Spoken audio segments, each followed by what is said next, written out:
안녕하세요. 캐나다 유학생활을 할 홍서연입니다. 먼저 캐나다의 가장 큰 장점은 캐나다 사람들이 엄청 친절하고 매너가 진짜 너무너무 좋아요. 그래서 밖에 나갔을 때 그냥 모르는 여자들이나 남자들이 와가지고 오늘 옷 너무 이쁘다, 오늘 화장 너무 잘 됐다 이러면은 자연스럽게 그렇게 스몰톡이 되면서 서로 칭찬해주고 되게 긍정적인 말들을 되게 많이 잘 듣는 것 같아요. 그리고 밖에서 기다릴 때 특히 캐나다가 날씨가 좀 안 좋을 때가 있어요. 그래서 비가 엄청 많이 내릴 때 비를 다 맞고 있는데 옆에 우산이 막 씌워져요, 위로. 그러면은 옆에서 이렇게 보면은 다른 여성분이 그냥 웃으면서 서로 우산을 이렇게 씌워주고 있어요. 그래서 그런 거 보면 그런 상황에서 되게 캐나다의 사람들의 친절함을 되게 온 몸으로 잘 느낄 수 있는 것 같아요. 그리고 미국이랑 비교하자면 미국에서는 가끔씩 나가면은 바로 나는 너무 작은 아시아인 여성이다 이런 걸 바로 느끼거든요. 그래서 만약에 뭐 엘리베이터에서 다른 사람이 문을 열고 기다리고 있는데 제가 막 들어가려 그래요. 그러면은 당연히 저는 아시아인이니까 영어를 못하는 줄 알고 막 온몸으로 stop, you, wait 막 이러거든요. 근데 그런 상황에서는 되게 좀 기분이 나쁠 수도 있어요. 근데 캐나다에서는 그런 게 전혀 없고 그냥 웃으면서 서로 기다려주고 당연히 뭐 아시아인 여성이라고 영어를 못하거나 그런 게 전혀 없어요. 그리고 이제 버스에 타면은 좀 외진 곳의 주택에서 살면은 그냥 버스 기사 아저씨가 먼저 물어봐요. 여기 집이 근처냐? 그러면은 여기 앞에서 조금 더 세워주시면 안 돼요? 그러면 꼭 버스 정류장이 아니더라도 집 바로 앞에 세워주는 경우가 되게 많았어요. 두 번째 장점은 캐나다의 교통이 너무너무 편리해요. 가장 대표적인 걸로 이제 스트리트카, 그 다음에 서브웨이, 지하철, 버스가 이렇게 있어요. 먼저 스트리트카는 도로 위에 다니는 교통수단인데 버스처럼 편하게 이용할 수 있어요. 엄청 길고 배차 간격이 짧아서 사람들이 가장 많이 이용하는 것 같아요. 그리고 그 다음은 지하철을 되게 많이 이용해요. 지하철도 한국이랑 비교하자면은 뭐 한국이 100이라고 치면은 그나마 한 80 정도 되는 것 같아요. 마지막은 버스예요. 버스는 가끔 배차 간격이 길어질 수 있지만 버스 기사분들이 엄청 친절하시고 만약에 날씨가 너무 안 좋거나 아니면 눈이 너무 많이 오고 있을 때 교통카드를 찍었는데 갑자기 돈이 없어요. 그랬을 때 너무 당황하면서 어떡하지? 이럴 때 버스 기사분들이 그냥 어차피 다음 버스가 좀 늦게 올 걸 아니까 그냥 타라 그래요. 그래서 그렇게 대표적으로 세 가지가 있어요. 자, 다음 캐나다 유학의 장점은 바로 영어예요. 자, 전 세계에서 가장 미국이랑 비슷한 영어가 바로 캐나다 영어예요. 만약에 나중에 미국으로 편입하고 싶으신 분들이 있다면 큰 불편함이 없는 게 다른 장점이에요. 또 재밌는 사실은 거리상 토론토랑 뉴욕이랑 엄청 가까워서 그래서 버스 타고 그냥 뉴욕 여행을 재밌게 할 수 있어요. 그래서 뉴욕 여행을 하시면서 미국 영어를 직접 접촉할 수 있는 좋은 기회가 될 거예요. 네 번째는 바로 캐나다의 홈파티 문화예요. 캐나다에서는 눈이 엄청 많이 와서 집에서 친구들을 초대해서 같이 이렇게 좋은 시간을 보내는 문화가 엄청 많이 발전이 됐어요.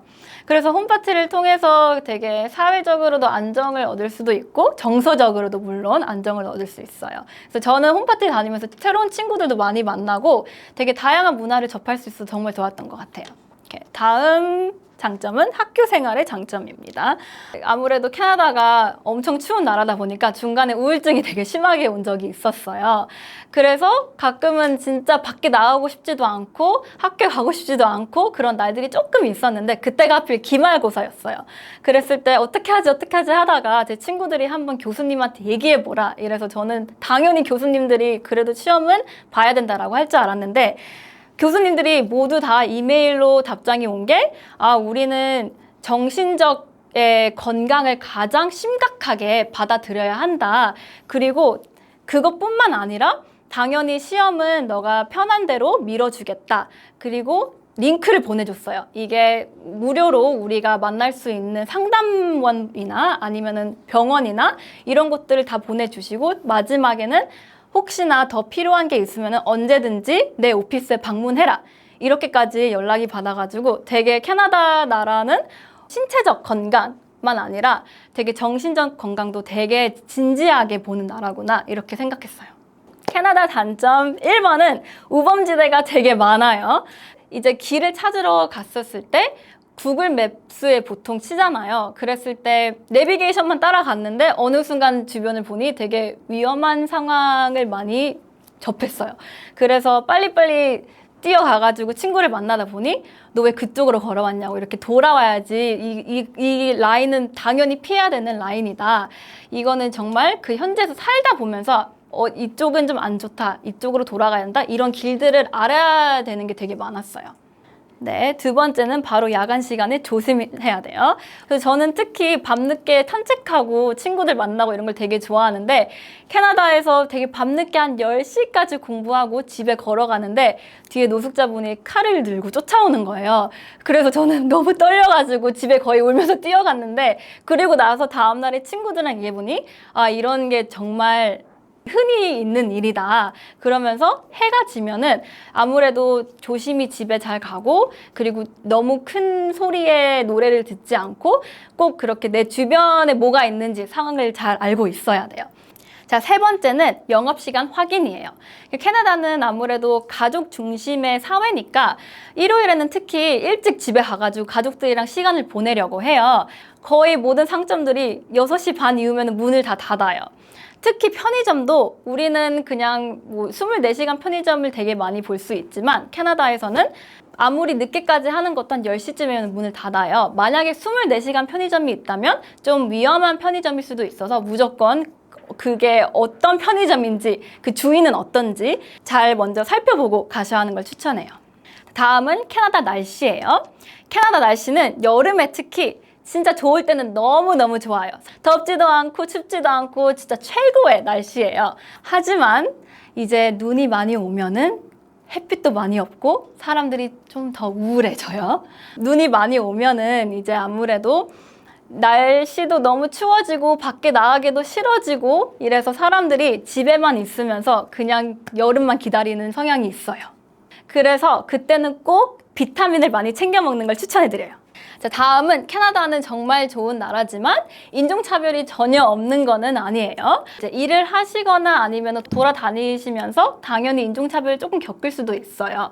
특히 저는 인종차별을 크게 겪진 않았는데 한 번 기억에 남는 게 밤늦게 걸어가다가 어떤 노숙자분이 저한테 칭총이라는 말을 하면서 이렇게 때릴 뻔한 적이 있어요. 그래서 저는 다행히 그걸 피해서 잘 뛰어갔는데 아, 이때 진짜 캐나다도 위험하구나, 어떡하지, 이런 생각이 들었는데 바로 뒤에 사람들이 쫓아오는 거예요. 그래서 저는 뭐지? 이러고 뒤에 봤는데 사람들이 저한테 와서 괜찮니? 너 다친 데는 없니? 혹시 도움 필요하면 얘기해, 이러면서 저를 막 도와줬어요. 그래서 그런 상황에서 특히 인종차별 만약에 겪으시다 하시면은 꼭 거기서 적극적이게 같이 영어로 대화를 하세요. 조용히 있지 말고 단 사람들이 옆에 있는 공간에서. 그리고 특히 캐나다 사람들은 많이 친절하셔서 꼭 도와주실 거예요. 자, 지금까지 캐나다 유학의 장단점을 간단하게 한번 나눠봤어요. 진짜 많이 도움이 되셨길 바라요. 다음에는 더 유익한 정보로 돌아올게요. 제 인스타그램은 아래 댓글에 있으니까 한번 많이 놀러와 주시고, 그리고 만약에 더 궁금하신 거 있으시면 언제든지 연락 주세요. 그럼 다음에 볼게요. 바이!